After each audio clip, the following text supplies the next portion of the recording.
မင်္ဂလာပါခင်ဗျာ City Map Recipe ကျူကနေကြိုဆိုပါရစေဒီတစ်ပတ်မှာကျွန်တော်ချက်ပေးမယ်ဟင်းနေကတော့မြန်မာပုံစံလေးကိုလွယ်လွယ်ကူချက်လို့ရမယ်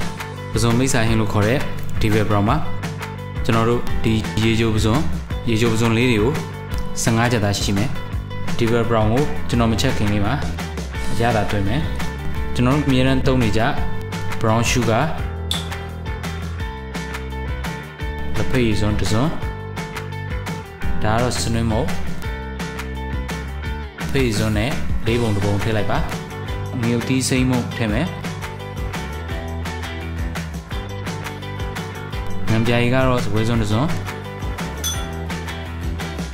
အဲ့တွေကိုကျွန်တော်တို့ရတာလေးနင်းနှက်ထားလိုက်မယ်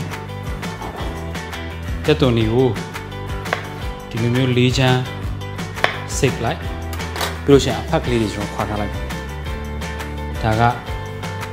ကျွန်တော်သုံးမဲ့ငရုတ်နီတောင်းပါနော်အညာလည်းမချွေဘူးအလေကနေပြီးတော့ထက်ချမ်းလေးချမ်းထားဒီလိုဆိုလို့ရှိရင်ကျွန်တော်ဒီဘက်မှာစီကိုမီးဖွင့်ထားမယ်ဓမင်းစားစုံ2စွန်းစာလောက်ထည့်မယ်ဒါဆိုရင်ကျွန်တော်တို့ပစုံလေးတွေထည့်လိုက်မယ်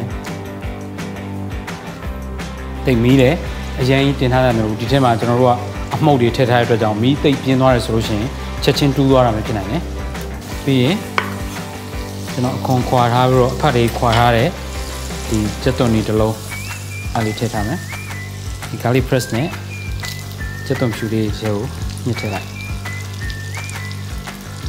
ဒါလေးကျွန်တော်ထည့်ပြီးပြီဆိုရင်ဒီချာလေးမှုေးပေးမယ်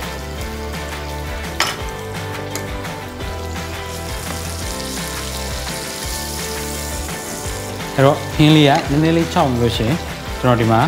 ရေလေးနည်းနည်းသုံးမယ်နည်းနည်းလေးပါရစုံလေးဒီရေလေး6တဲ့အထိကျွန်တော်တည်ထားပြီးလို့ရှိရင်နောက်ဆုံးကျွန်တော်တို့ထည့်ရမယ်ခတ်ရမယ်ဟင်းခတ်လေးဖြစ်တဲ့ဒီငရုတ်သီးနဲ့ဒီပင်စိမ်းကိုခတ်ပြီးလို့ရှိရင်ဒီဟင်းလေးကပြီးသွားပါပြီအနံလေးကလည်းမှုေးလာပြီနောက်တစ်ခါဒီမှာကျွန်တော်တို့ရေကလည်းခန်းသွားပြီးတော့ဒီအနှစ်နဲ့စီလေးတွေပြန်လာပြီဆိုလို့ရှိရင်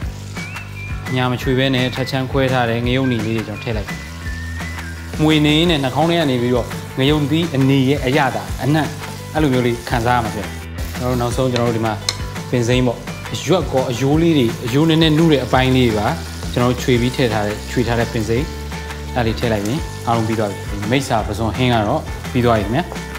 စားကောင်းတဲ့ Devil Brown ဆက်လေးကတော့ပြီးသွားပါပြီခင်ဗျကျွန်တော်ဒီနေ့ချက်ပြုတ်ပြသွားတဲ့ Devil Brown မိတ်စာပစုံဟင်းလည်းပါဝင်တခြားဟင်းချက်နည်းတွေအားလုံးကို City Map ရဲ့ internet စာမျက်နှာဖြစ်တဲ့